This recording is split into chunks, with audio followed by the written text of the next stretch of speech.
Hello and welcome back to Electric Football's Divisional Playoff Preview. It's the Sunday games. Sunday Sunday at Raceway Park. Sorry. Anyway, if you're a regional guy like us, you know what that means. Yeah, little New Jersey reference there for you. And let me rant for 1 second. The Super Bowl is not in New York, people. Yeah, really. Guess what? The Meadowlands aren't in Manhattan. It's in New Jersey. And you know the only New York team is the Buffalo Bills. The others play in New Jersey. Yeah. So what are you rooting for, man? It's a toxic dump and it's ours, That's baby. right. Jersey. Oh, my arm just fell off. Ugh. All right, so let's do the best game of the week as far as I'm concerned, Stu. All right, let's do that. We've got San Francisco at Carolina, and if I'm not wrong on this, San Francisco is actually favored by 2. Okay. Key to the game for San Francisco is the wide receivers need to win at the line of scrimmage. They need to be very physical, get off the bumps, and win on the intermediate routes. They need to just use their physicality against the Panthers secondary. Key for Carolina is what Green Bay failed to do. Keep Kaepernick bottled up, especially on third down. Yeah. Keep him in the pocket. Don't lose contain. He's a deer, man. He did not run that much this season.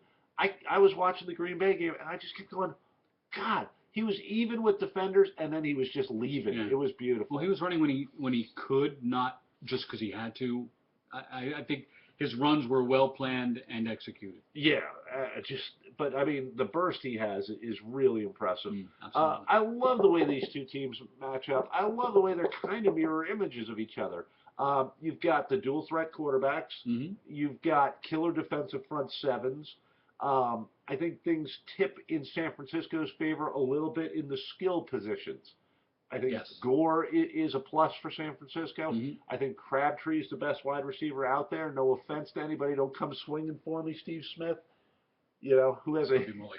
He's short. Well, yeah, but he has a history of knocking the hell out of his own teammates. Read the Steve Smith Wikipedia about how many people he's knocked out on his own team. Yeah, he's a feisty little guy. He wants to go after Ric Flair. If you want to, what is it? Diamonds are forever. If you want to be the best, you got to beat the best. Woo! And Ric Flair and I are both picking the San Francisco. That was for you, Mass Tweeter. We evidently are both picking San Francisco. One of the things that I think is not being talked about, but is one of the big X factors in this, Jim Harbaugh has playoff head coaching experience. Ron Rivera, almost lost his job. Not so much. Right, good point. San Francisco players have experience in the big game. If this is a tight game in the fourth quarter, which I fully expect it to be, San Francisco is going to be slightly looser, whereas I think Carolina might clench up the butt cheeks and freeze. So I am taking San Francisco. Stu? Yeah, I am too. The Niners are going to look to avenge their early season loss. It was not by much, but it was like 10-9 or some ridiculously low score like that. Old school game. The Panthers' wins have not been convincing. You know, they haven't been blowing anybody out. They've all been close games that they just seem to win in the end. They rely on a rushing game that pales to San Francisco's running game. The defenses are even, in my opinion, like you mentioned. So what's the difference? I think that Kaepernick is the key. If he plays mistake-free ball, some key runs on design plays, like you said, running like a deer, and then a lot of Gore and a late field goal wins this game for San Francisco. It's just going to be another defensive struggle. Gore didn't reach 100 yards the last time they played. I think they'll try to feed him the ball more because you're going against a very tough front seven, but eventually Gore can break one, and that can be the difference in the game as well. I think you got to run him a lot. This should be the best game of the weekend. Yeah, offensive lines are about a wash.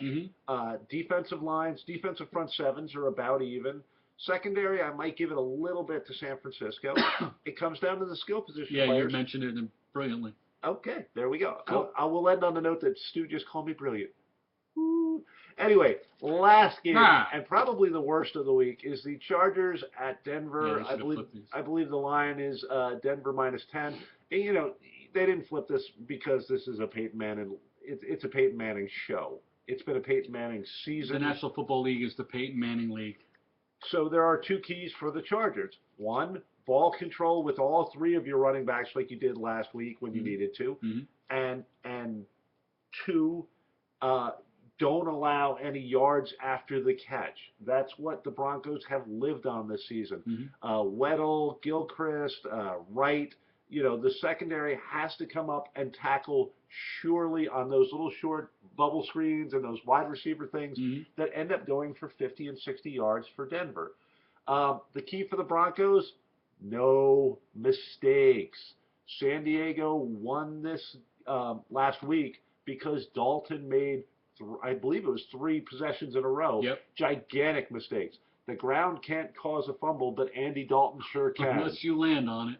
I was actually stuck traveling, and I was listening to that game, and it was fascinating to hear. It was just like the announcer at one point went, Dalton is telegraphing the throw, intercepted. When the announcer can see who you're going to and yells at you like you're telegraphing, you need to learn to look off occasionally. Maybe a little pump fake. Something. We're going to see him next year. Anyway, you'll see him, but that was not bad. No big playoff mistakes by Wes Welker would be nice, that little Wes Welker, who I am a fan of, but who has a history of making big mistakes. And could Denver have made a bigger mistake on defense last year than they did against the Ravens? Denver should have been in the Super Bowl. They were literally one bad play away from being in. One of the worst defensive play I've seen in forever. Kind of like the Colts score against the Chiefs last week. There you go. How do you let that guy get that open? But that was even more egregious. I mean, the Denver game, Denver-Baltimore lapse was more egregious. I mean, A, different round, and B, you had it. You had it. Oh, my goodness. Anyway, Peyton and the team know that they are playing for his legacy. He doesn't have that many more years in him. He has come back well from the neck problems, but he doesn't have that many more years in him.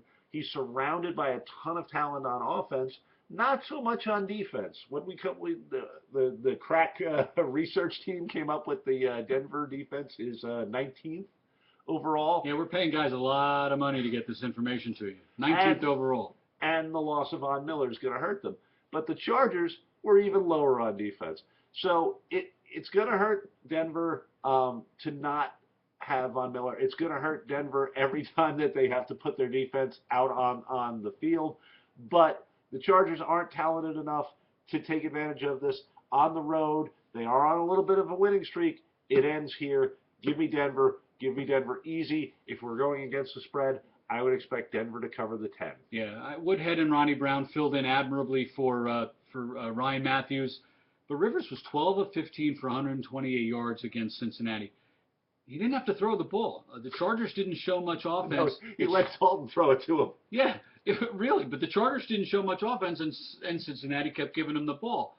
Not a convincing offensive performance by the Chargers. However, they don't have a lot to lose in this game. If they win this game, it'll be unbelievable. But if they lose the game, everyone's going to say, it's Denver. They should have lost this game. I think they play very loosey-goosey and all out. We'll try anything, fourth down plays, fake kicks, whatever you want. I think this is where San Diego throws that kind of stuff in because they have nothing to lose. Everyone is surprised they got in, let alone beat Cincinnati at home. Hardwick went down the center. His replacement guy, Rich Omeyer, filled in very well for the Chargers as well. I don't know Hardwick's status. It's Tuesday night. I really don't know. But I don't expect Manning to lose here. Thomas, Decker, Welker, Marino, Manning, they're all playing at high levels, no pun intended. And I expect a solid effort by the Broncos this week. How is Manning going to lose to Brady anyway if he doesn't advance? He's got to get there to lose to him.